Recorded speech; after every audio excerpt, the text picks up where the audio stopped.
चलिए तो शुरू करने जा रहे हैं। पहला ऑप्शन है यहाँ पर, ट्रांजैक्शन है, पूंजी लगाकर व्यापार शुरू करना। तो सबसे पहले बिजनेस में तो यही काम होता है कि बिजनेस में पैसा लगाया जाता है और बिजनेस को शुरू किया जाता है। तो ये ध्यान रखिएगा हमेशा कि भाई किसके नज़र से देखना है आपको अपने ट्रांजैक्शन को, मालिक के नज़र से देखना है कि बिजनेस के नज़र से देखना है? बिजनेस के नज़र से देखना है। आप एक तरह से देखा जाए तो बिजनेस को क्या किए हैं, बिजनेस को पैसा दिए हैं प्रॉफिट कमा के देने के लिए। ये बिजनेस है। आप क्या किए हैं, बिजनेस को पैसा दिए हैं किस काम के लिए, प्रॉफिट कमा के देने के लिए, है ना जी। अब बात देख लीजिए कि भाई मान लीजिए ये आप हैं, मान लीजिए ये अरुण नाम का कोई व्यक्ति है, इसको हम पैसा दे रहे हैं, ठीक है, और ये कुछ काम कर रहा है, लेन देन कर रहा है, जिसके बाद हमको फिर क्या कर रहा है, ये हमको पैसा दे रहा है, ठीक। तो अगर हम बात करें, अगर अरुण को कुछ मिला है तो अरुण क्या देखेगा, मेरे हिसाब से देखेगा कि अपने हिसाब से देखेगा? ये तो अपने हिसाब से देखेगा कि हमको क्या मिला, हम क्या दिए, हमको क्या मिला, हम क्या दे रहे हैं, ये सब तो इसके अनुसार देखेगा। मालिक के अनुसार तो कुछ भी नहीं देखेगा, मालिक के अनुसार नहीं ना देखेगा जी, क्या। और अगर देखेगा भी तो लास्ट में आपको दिखाएगा कि हाँ ये मालिक को, जो हम कमाए अपना पैसा किसको दे दिए, मालिक को दे दिए। ये बात वही अपने तरफ से देखेगा कि हम दे दिए। बात समझ रहे हैं? तो इसलिए हमेशा ट्रांजैक्शन को किसके नजर से देखना है जी, बिजनेस के नजर से देखना है, ठीक है। तो अगर मेरा बिजनेस नेशनल कंप्यूटर है, बिजनेस का नाम, संस्था का नाम क्या है, नेशनल कंप्यूटर है, और हम अगर मान लीजिए मेरा नाम तहसीन अख्तर है और हम पैसा दे रहे हैं किसी को, तो तहसीन अख्तर दिया है पैसा कि नेशनल कंप्यूटर पैसा दिया है? नहीं, नेशनल कंप्यूटर पैसा दे रहा है, हम तो बस उसके माध्यम हैं, हम उसके क्या हैं, माध्यम हैं। बिल पर किसका नाम है, नेशनल कंप्यूटर का नाम है। बैंक अकाउंट किसके नाम से है, नेशनल कंप्यूटर के नाम से है, ठीक है ना। बस हम उसके ऑथराइज्ड हैं लेन देन करने के लिए, क्या बात समझ रहे हैं ना। मान लो कि नेशनल कंप्यूटर एक कोई संस्था है, अभी मालिक इसके हम है टी तहसीन अख्तर, कल को हमको हटा दिया जाता है और कोई दूसरा नाम अमित कुमार को रख दिया जाता है, ठीक है। तो भाई मालिक तो बदल गया, उसका बस कर्ता धर्ता बदला है, बिजनेस वही है नेशनल कंप्यूटर का। तो आपको किसके अनुसार देखना है, बिजनेस के अनुसार देखना है। ये याद रहेगा, क्लियर है? बोलिए। चलिए ये बात समझ में आ रही है तो आगे बात समझा जाए। यहां लिखा है कि तहसीन ने 2000 रुपये लगाकर व्यापार शुरू किया, ठीक। तो क्या लिखा है, तहसीन ने 2 लाख रुपए लगाकर व्यापार शुरू किया है। तो फिर यहाँ पर आपको 3 नाम आ रहा है। एक तो ये बिजनेस, क्या क्या नाम आप दिख रहा है, एक तो पहला दिख रहा है बिजनेस, दूसरा क्या दिख रहा है, तहसीन, तीसरा क्या दिख रहा है, कैश, और कुछ दिख रहा है नहीं, ठीक है। तो कैश तो ठीक है आ रहा है, बिजनेस का नाम तो हेडिंग में चला जाता है, बिजनेस का नाम, क्योंकि बिजनेस के अंडर में ही ना सारा काम कर रहे हैं, तो बिजनेस शुरू कर रहे हैं। या फिर ये लिखा रहता है कि नेशनल कंप्यूटर को शुरू किया, तो नेशनल कंप्यूटर हेडिंग बन गया, उसके नजर से देखना है। ये तो निकल गया इसमें से, अब काम बच गया क्या, तहसीन और कैश। तहसीन क्या है, तो मालिक है, क्या है, मालिक है, ठीक है, ठीक। मालिक को आप मालिक कह दीजिए या फिर कह दीजिए पूंजी लगाने वाला, पूंजी लगाने वाला। जरूरी नहीं है कि हर पूंजी लगाने वाला मालिक ही होगा, कोई ऐसा भी होगा जो आपके बिजनेस पे क्या कर रहा होगा, पूंजी लगाया है, बोला है कि भाई प्रॉफिट आप हमको दीजिएगा, तो मालिक थोड़ी है जी, वो एक तरह का पार्टनर है, ठीक है, पार्टनर है, शेयर होल्डर हो सकता है, सहायक हो सकता है। तो फिलहाल हम दोनों कह सकते हैं, मालिक भी कह सकते हैं, पूंजी लगाने वाला भी कह सकते हैं, ठीक है।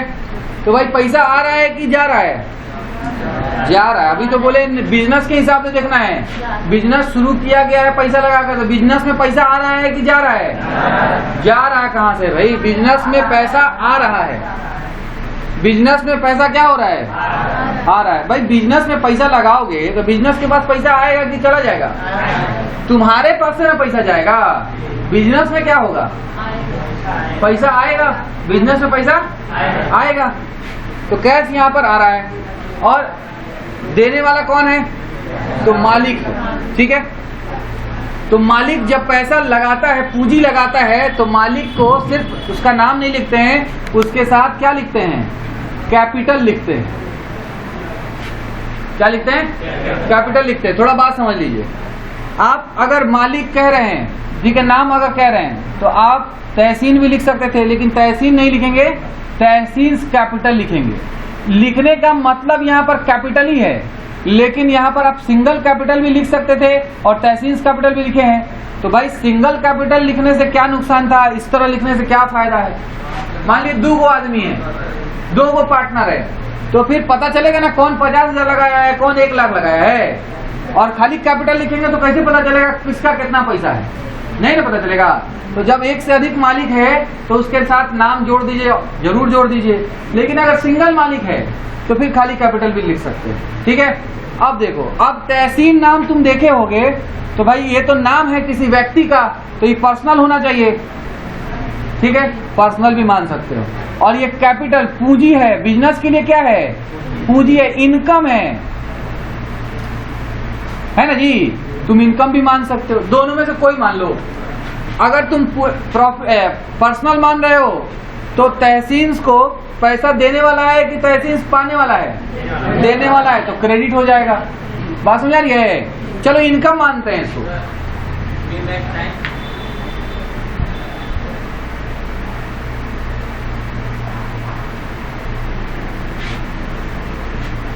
तो यहां कैपिटल, अगर कैपिटल इनकम मानते हैं, इनकम को किधर लिखते हैं जी, क्रेडिट साइड लिखते हैं, तब भी इस क्रेडिट में ही जा रहा है, तभी क्या हो रहा है, क्रेडिट में ही जा रहा है। तो आप इसको पर्सनल भी मानिएगा तब भी वही एंट्री होगा, और इनकम मानिएगा तो भी यह एंट्री होगा। एंट्री क्या होगा, एंट्री ये होगा कि भाई कैश तो आएगा, कैश अकाउंट डेबिट, और कैपिटल अकाउंट क्या हो जाएगा, क्रेडिट। तहसीन कैपिटल को क्या माना गया, नॉमिनल अकाउंट माना गया है, इनकम माना गया है। आप इनकम कहिए, या फिर अगर आप इसको क्या कह रहे हैं, अगर आदमी के नाम के साथ जोड़ रहे हैं अगर समझने के लिए, तब भी आपका वही एंट्री होगा। लेकिन फिलहाल यहाँ पर बिजनेस के लिए क्या है, वो पूंजी इनकम होता है। पूंजी क्या होता है, बिजनेस के लिए पूंजी इनकम होता है। क्लियर है। तो इनकम नाम जोड़े हैं हम अपने अनुसार क्या करने के लिए, थोड़ा समझने के लिए, तो सिर्फ कैपिटल लिख सकते थे। क्लियर है। तो 2 चीज आया इसमें, एक तो बिजनेस का नाम आया तो पहले ही हट गया क्योंकि वो हेडिंग में चला गया, ठीक। अब क्या हुआ, पूंजी आया बिजनेस में और पैसा के रूप में आया है ना, तो कैश हो गया, तो कैश डेबिट हो गया क्योंकि रियल है, आता है तो डेबिट, आता है तो डेबिट, जाता है तो क्रेडिट। और कैपिटल क्या है, इनकम है, इनकम को हमेशा कहाँ रखते हैं, क्रेडिट में रखते हैं। तो कैश अकाउंट डेबिट और कैपिटल अकाउंट क्रेडिट। अब नरेशन लिखेंगे, being business started with cash by Tahseen. बात समझ आ रही है। आप इसको ऐसे भी लिख सकते हो, कैश अकाउंट डेबिट और 2 कैपिटल, मतलब जो यहाँ CR यूज कर रहे हैं आप उसके जगह पर क्या यूज कर सकते हैं, 2 कैपिटल भी यूज कर सकते हैं। ये इस एंट्री में कहीं कोई दिक्कत है किसी को, बताइए, समझ में आ रहा है। पहला एंट्री तो यही होता है। अच्छा ये भी हो सकता है कि बिजनेस में जो पैसा लगाया गया है, 2 आदमी लगाया हो, तब देखिए नेक्स्ट क्वेश्चन, ट्रांजेक्शन सॉरी, तहसीन और वसीम ने 1 लाख रुपया और 2 लाख रुपया पूंजी लगाकर व्यापार शुरू किया। मतलब तहसीन लगाए 1 लाख रुपया और वसीम लगाए कितना, 2 लाख रुपया, तब बिजनेस शुरू किया गया है। तो यहाँ पर ठीक है, बिजनेस का नाम तो हेडिंग में चला गया। अब 3 चीज आ रहा है, एक तो कैश आ रहा है, दूसरा तहसीन आ रहा है, तीसरा वसीम आ रहा है। तहसीन और वसीम दोनों पूंजी लगाने वाले हैं, इसलिए उनके नाम के साथ क्या लिखा गया है, कैपिटल लिखा गया है, ठीक है। बोलिए, अब देखिए यहाँ पर ये दोनों नॉमिनल है, इनकम माना जाएगा। कैश रियल है, आ रहा है, ठीक है। तो कैश आ रहा है तो क्या करेंगे, डेबिट करेंगे। इनकम को हमेशा कहाँ करते हैं, क्रेडिट करते हैं। तो देखिए डेबिट 1 है, 3 लाख रुपया आया है, और कैसे कैसे आया है, तो तहसीन कैपिटल, तहसीन का पूंजी के द्वारा 1 लाख रुपया आया है, और वसीम के पूंजी के द्वारा कितना आया है, 2 लाख रुपया आया है। क्लियर है। 2 आदमी पैसा लगाया है। तो यहाँ आप केवल कैपिटल नहीं लिख सकते हैं, यहाँ नाम आपको लिखना जरूरी है, क्योंकि फिर आपको पता भी चलना चाहिए कि कौन कितना पैसा लगाएगा। केवल कैपिटल लिख करके 3 लाख लिख दिए रहते डायरेक्ट, तो मेरा अमाउंट तो सही मिल जाता, अमाउंट गड़बड़ नहीं होता, लेकिन हाँ अगर हमसे कोई बाद में पूछेगा कौन कितना पूंजी लगाए तो फिर थोड़ा सा कंफ्यूजन हो जाता है ना। तो फिर आप ऐसे लिखेंगे, being business started with cash by cash in and Wasim. इसको इस तरफ से भी आप बना सकते हैं, कैश अकाउंट डेबिट और सीआर मान लिख करके 2 के फॉर्मेट में इसको लिखा जाएगा। ओके है, बिजनेस को 2 आदमी ने स्टार्ट किया है। तीसरा कंडीशन ये है, चलिए एक आदमी ने ही स्टार्ट किया है लेकिन खाली पैसा नहीं लगाया है, कुछ संपत्ति भी लाया है, जैसे फर्नीचर वर्नीचर लेके आया। जैसे कोई ट्रांजेक्शन है, तहसीन ने 1 लाख रुपया नगद और 20,000 रुपए का फर्नीचर के साथ व्यापार शुरू किया। कई बार नहीं होता है कि हम लोग घर पर कोई कुर्सी टेबल रखे हैं, वो लेकर के चले आए उस संस्था में, तो अब वो कुर्सी टेबल किसका हो गया? संस्था का हो गया, ठीक है ना। तो यहाँ पर एक तो कैश आया, दूसरा फर्नीचर है, तीसरा तहसीन कैपिटल है। ये कैश और फर्नीचर दोनों रियल है और आ रहा है इसलिए डेबिट करेंगे। और पूंजी इनकम, सॉरी कैपिटल क्या है? पूंजी है, इनकम है इसलिए क्रेडिट करेंगे। तो यहाँ कैश अकाउंट डेबिट 1 लाख रुपया, फर्नीचर अकाउंट डेबिट 20,000 रुपया और कैपिटल अकाउंट क्रेडिट 1,20,000 रुपया। आप ये देख रहे हैं कि हम सारे एंट्री में ये दोनों साइड क्या किए हैं? बराबर करने की कोशिश कर रहे हैं। डेबिट और क्रेडिट हमेशा मेरा बराबर आ रहा है। जितना हिसाब किताब डेबिट में लिख रहे हैं, क्रेडिट में भी उतना ही हिसाब किताब लिख रहे हैं। भले डेबिट में आपका 2 पार्ट में है, लेकिन क्रेडिट में जाकर के 1 पार्ट हो गया, या डेबिट में 1 पार्ट हो सकता है, क्रेडिट में 2 पार्ट हो सकता है, वो अलग मामला है, लेकिन अमाउंट दोनों साइड क्या होगा? बराबर आ जाएगा। तो अगर बिजनेस में आपको कैश भी आया, कोई और सामान भी आया है, तो भी एंट्री बना लीजिएगा। आप ऐसा भी बना सकते थे, cash account debit, capital account credit, और फिर furniture account debit, capital account credit, ऐसे भी 2 एंट्री में भी बांट के बना सकते थे। 2 एंट्री में भी बांट के बना सकते थे। समझ में आ रहा है कि नहीं आ रहा है? अरे समझ में आ रहा है कि नहीं आ रहा है? नहीं आएगा तो बताइएगा।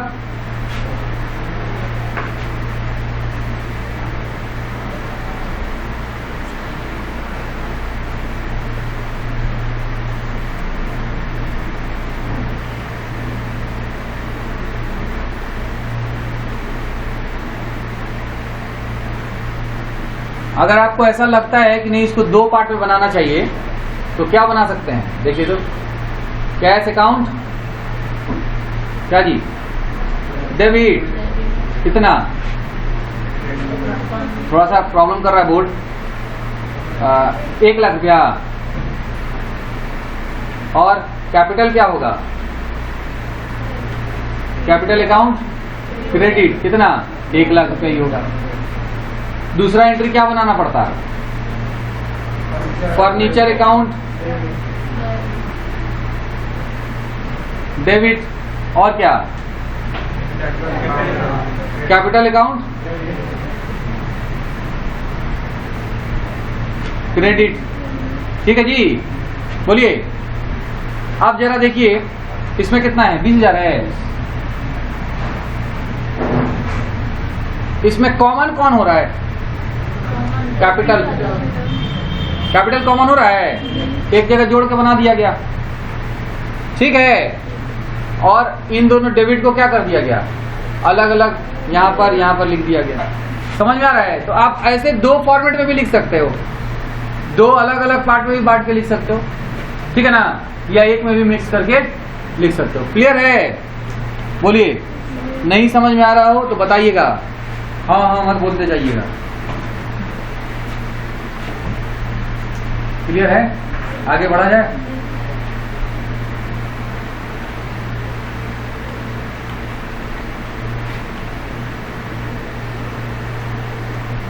तो बिजनेस को शुरू करने का एंट्री आपका खत्म हो गया है और शायद समझ में आ गया होगा, है ना, कि भाई बिजनेस स्टार्ट किया है तो कैसे एंट्री बनता है। सीधे तौर पर बिजनेस स्टार्ट किया जाता है तो एंट्री बनता है, ये एंट्री याद कर लीजिए। पैसा आएगा, पैसा आएगा ना जी। कैश अकाउंट डेबिट और कैपिटल अकाउंट क्रेडिट। इतना याद रहेगा? ठीक है। अब देखिए जरा सा, अगर मान लो कि 2 पार्टनर है तो कैपिटल को क्या करोगे? मान ली ए एक पार्टनर है तो एज कैपिटल लिख दोगे, बस सिंपल है। क्या अगर कैश के जगह पर मान लो कि फर्नीचर आया है तो कैश के जगह पर क्या कर दोगे, फर्नीचर लिख दोगे। समझ में आ रहा है? कैश की जगह पे बैंक बैलेंस आया है तो क्या करोगे, इसको हटा करके क्या लिख दोगे, बैंक लिख दोगे, खाली बैंक अकाउंट लिख दोगे। बात समझ आ गई? क्लियर है? तो आपको ये बिजनेस स्टार्ट करने का तो एंट्री बस इतना ही है आपके पास, cash account debit, capital account credit, इतना ही याद रखना है, बाकी उसी पर सारा चीज बन जाएगा। याद रहेगा जी? बताइए। चलो नेक्स्ट ट्रांजेक्शन है कि बैंक में खाता खोला जाएगा। ठीक है, तो लिखा है ट्रांजेक्शन में, अच्छा बैंक में खाता खोलने का क्या एंट्री बनेगा, बैंक पैसा पाएगा, ठीक है ना, और यहाँ हमारे पास से पैसा जाएगा। ठीक है, तो SBI बैंक में खाता खोला और 5,000 रुपया क्या किया, जमा किया। तो एक नाम आ रहा है SBI और दूसरा आ रहा है क्या, कैश। तो SBI पर्सनल है ना, पर्सनल है, रिसीवर है, पाने वाला है, इसलिए इसको क्या किया जाएगा, डेबिट है। और कैश मेरे पास से जा रहा है, रियल अकाउंट है, ये क्या हो जाएगा, क्रेडिट हो जाएगा। एंट्री समझ में आ रहा है? SBI अकाउंट डेबिट और कैश अकाउंट क्रेडिट 5,000। एक तरफ 5,000 और दूसरे तरफ 4,000 आप नहीं लिख सकते हैं। हाँ, अगर 4,000 लिख रहे हैं तो फिर 1,000 का हिसाब देना पड़ेगा, क्या 1,000 रुपया कहाँ गया। तो हमेशा दोनों साइड क्या करना होगा, बराबर ही करना होगा। ये दूसरा फॉर्मेट भी हो सकता है। बैंक में खाता खोल लीजिएगा, बोलिए, बिल्कुल जमा करने का एंट्री, बैंक में पैसा जमा करने का, खाता खोलने का, यही सेम एंट्री होता है। नरेशन थोड़ा बदलता है, being new bank account opened and cash deposited, cash deposited लिख रहा है बैंक अकाउंट ओपन। अगर ओपन नहीं हुआ रहता, खाली क्या होता, डिपॉजिट हुआ रहता, तो क्या एंट्री नरेशन बनाते, being cash deposited into bank, बस बात खत्म। क्या जी, क्लियर है? चलो अगला ट्रांजैक्शन वही है, बैंक में पैसा जमा करना। SBI बैंक में 10,000 रुपया जमा किया है। SBI बैंक क्या है, पर्सनल है, पा रहा है कि दे रहा है, पा रहा है, इसलिए डेबिट किए हैं। कैश रियल है, आ रहा है मेरे पास से कि जा रहा है, बिजनेस में से जा रहा है, तो इसको इसलिए क्रेडिट किए हैं। और SBI account debit, cash account credit, narration में लिखे being cash deposited into bank. समझ में आ रहा बात? बैंक से पैसा निकालने को क्या कहते हैं, विथड्रॉ कहते हैं। क्या कहते हैं, विथड्रॉ कहते हैं। तो SBI बैंक से 5,000 रुपए निकाले हैं, तो अब यहाँ बैंक पाने वाला है कि देने वाला है, देने वाला है, तो इसलिए क्रेडिट में लिखेंगे। और कैश क्या है, आ रहा है कि जा रहा है, अब आ रहा है, तो इसको डेबिट में लिखेंगे। तो कैश अकाउंट डेबिट और SBI अकाउंट क्रेडिट 5,000 रुपया, being cash withdraw from bank. ठीक है, डालने को कहते हैं डिपॉजिट करना और निकालने को क्या कहते हैं, विथड्रॉ करना। ओके है, क्लियर? बोलिए, एक बैंक से दूसरे बैंक में अगर ट्रांसफर किया जाएगा तब क्या एंट्री बनेगा, बैंक से बैंक में ट्रांसफर करना। SBI बैंक से PNB बैंक में 2,000 रुपये ट्रांसफर कर दिया गया, दोनों पर्सनल है, एक पाने वाला होगा, दूसरा देने वाला हो गया। PNB पाने वाला है और SBI देने वाला है, तो PNB को डेबिट, SBI को credit. Being narration cash transfer, cash transfer. और भी लिखना चाहते तो लिख सकते हैं, SBI to PNB, from SBI to PNB। Clear है? बोलिए। तो बैंक से संबंधित एंट्री कर लीजिएगा, कोई दिक्कत नहीं है जी। और केवल बैंक में खाता तो पैसा देते हैं, किसी व्यक्ति या संस्था को पैसा देना, तो भाई व्यक्ति संस्था पाने वाला होगा, डेबिट हो जाएगा, और कैश जाएगा, क्रेडिट हो जाएगा। मोहन को पैसा दिया गया है 2,000 रुपया, तो मोहन पाने वाला है, डेबिट, और कैश जा रहा है, क्रेडिट। मोहन अकाउंट डेबिट 2,000 रुपया, कैश अकाउंट क्रेडिट 2,000 रुपया। Narration being cash given to Mohan. अच्छा, किसी व्यक्ति या संस्था को ATM से पैसा दिया गया है, चेक से पैसा दिया गया है, या ऑनलाइन ट्रांसफर किया गया, या फोन पे वगैरह से क्या किया गया है, पैसा दिया गया, तब क्या एंट्री बनाते हैं। तो भाई मोहन तो पाने वाला होगा, लेकिन क्या जा रहा है मेरे पास है, कैश नहीं, कैश नहीं जा रहा है। इस कंडीशन में ATM, cheque, online transfer, PhonePe के द्वारा आपके बैंक अकाउंट से पैसा कट जाता है, बैंक अकाउंट से कटता है, तो यहाँ देने वाला उसको पैसा कौन है, बैंक है। तो बैंक यहाँ पर पर्सनल है और ये गिवर है, जाने वाला नहीं, सॉरी, देने वाला होना चाहिए यहाँ पर, है ना। तो मोहन अकाउंट डेबिट और bank account credit. Being narration में being amount paid to Mohan by PhonePe. यहाँ बैंक क्यों इस्तेमाल किए, क्लियर है ना? क्योंकि इस सारे कंडीशन में क्या होगा, बैंक से ही पैसा कटेगा। आप फोन पे किसी को करते हो, पॉकेट में का पैसा थोड़ी खत्म हो जाता है, नहीं, बैंक का पैसा खत्म हो जाता है। बैंक अकाउंट में जो पैसा रखते हैं वो खत्म हो जाता है। तो किसी को पैसा आप कैश भी दे सकते हैं, किसी को पैसा आप कैसे दे सकते हैं, एटीएम वगैरह के द्वारा भी दे सकते हैं, फोन पे ऑनलाइन माध्यम से दे सकते हैं। ऑनलाइन माध्यम में क्या हो जाएगा, बैंक से कटेगा। क्लियर जी? अच्छा, किसी व्यक्ति या संस्था से पैसा प्राप्त होना, तो सोहन से 2000 रुपया प्राप्त हुआ है, तो सोहन देने वाला ना यहाँ पर, तो क्रेडिट करेंगे। और कैश क्या है, आ रहा है, तो डेबिट करेंगे। Cash account debit, Sohan account credit. Narration में being cash received from Sohan. ठीक है बाबू? ये भी हो सकता है कि आपको जो पैसा देने वाला आदमी है, कैसे पैसा दिया है आपको, चेक के द्वारा दिया है, एटीएम के द्वारा दिया है, किसी ऑनलाइन माध्यम के द्वारा दिया है, फोन पे, गूगल पे वगैरह के माध्यम से दिया है। क्लियर है? तब क्या होगा, यहाँ पैसा कहाँ आएगा आपके पास, बैंक में ही पैसा आएगा। ठीक है? तो यहाँ आदमी का नाम देने वाला है, वो तो क्रेडिट में रहेगा। जैसे सोहन ने फोन पे से के द्वारा 3000 रुपया प्राप्त हुआ सोहन से, तो सोहन देने वाला है ना जी, तो देने वाला है तो क्रेडिट में रहेगा। और पैसा कहाँ आ रहा है, बैंक यहाँ पाने वाला हो रहा है, तो बैंक क्या हो रहा है, डेबिट हो जाएगा। बैंक अकाउंट डेबिट और Sohan account credit. Clear? Being cash receive from Sohan by phone पे। बात समझ में आई? बस फिलहाल के लिए इतना ही, इतना आपको पहले क्लियर करना है, फिर उसके बाद आगे बढ़ा जाएगा। इतना क्लियर है? कोई डाउट है क्या? नहीं डाउट है? इतना आप अपने पीडीएफ से जरूर पढ़ लीजिएगा, पीडीएफ हम आपको भेज देते हैं।